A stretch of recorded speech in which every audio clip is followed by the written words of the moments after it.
In 2013, the Union of Concerned Scientists surveyed media coverage on the cable news networks and found that in 2013, surprise, surprise, MSNBC did a very good job of covering the climate and covering it accurately, but whoa, lo and behold, CNN and Fox didn't do so well.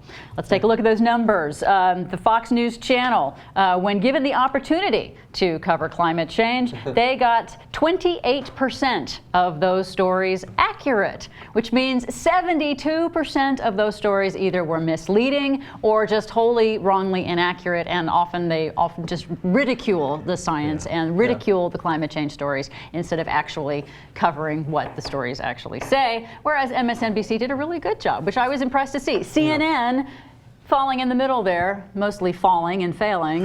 They did manage to cover some climate change, and this is actually when they cover it. This is not just, hey, did they cover it at all, but when they covered it, when they chose. And CNN generally doesn't, but when they do, they get it about two-thirds of the time they get it right.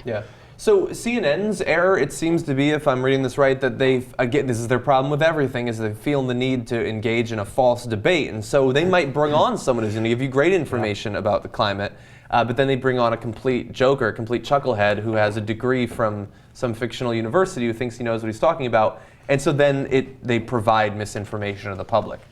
And so their mission just doesn't work in the modern media environment. Well, it works well for them. Sorry, but it does work well for them because have you seen the ratings? Well, that's true, and it had worked for a while, but I think most Americans are sort of catching on to the idea that hey, there might be something to this science thing, and it's not really working for them. I wonder what the hierarchy is of their importance of this. I mean, as you said, their ratings aren't that great, but what do you think of when you think, oh, the left has MSNBC, the right has Fox News, and they want people to think, and right down the middle, there's CNN, and they're the ones who they're not trying with the bias and the partisanship. They're just giving us both sides, but no one really cares, And then the fights happen on Fox News when they bring in the 3 conservatives and the 1 liberal to come on and be the voice to say, well, no, it's not, no.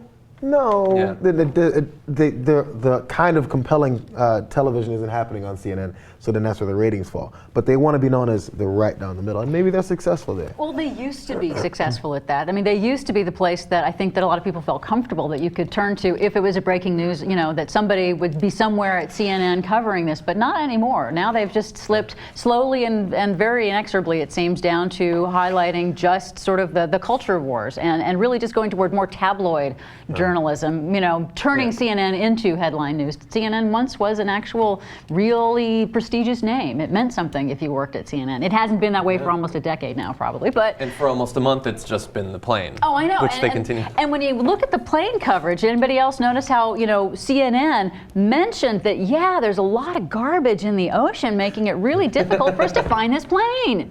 So that's accurate information that they're providing. They covered the Pacific garbage patch. They covered the extraordinary amount of trash that we have dumped into the ocean, but only in the context of finding that missing plane. That's some of the accidental accurate coverage. They accidentally managed to cover trash in the ocean and some sort of, standard story that most of it was considered to be kind of important, but only in the context of that missing plane, which was kind of shame. I was actually surprised that Fox News 28% of the time provided accurate information. I think that that's higher than I would have expected. I mean, they point out in the study that it's mostly the 5 that can't seem to get it right. I'm not surprised. It's an absolutely horrendous show, but they do give credit to O'Reilly and Bret Baier for providing almost all of the accurate segments, which I would not have expected because O'Reilly seems to be a really mixed bag when it comes to things like that.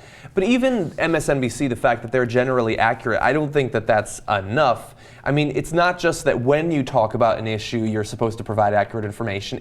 You're supposed to tailor your coverage to how important issues are. And there might not be an issue that's more important to the future of mankind than climate change. So the fact that they cover it as rarely as they do doesn't make me feel all that great about the fact that the rare time they bring it up, they tend to be accurate. That's not really much comfort to me. One of the things about O'Reilly and Baier's program, although also airing a number of segments, as you said, including inaccurate statements about climate science, they were responsible for nearly all of that coverage. And that I just find is astounding when we have something that is this major and going to be this important to, I don't know, the history of civilization.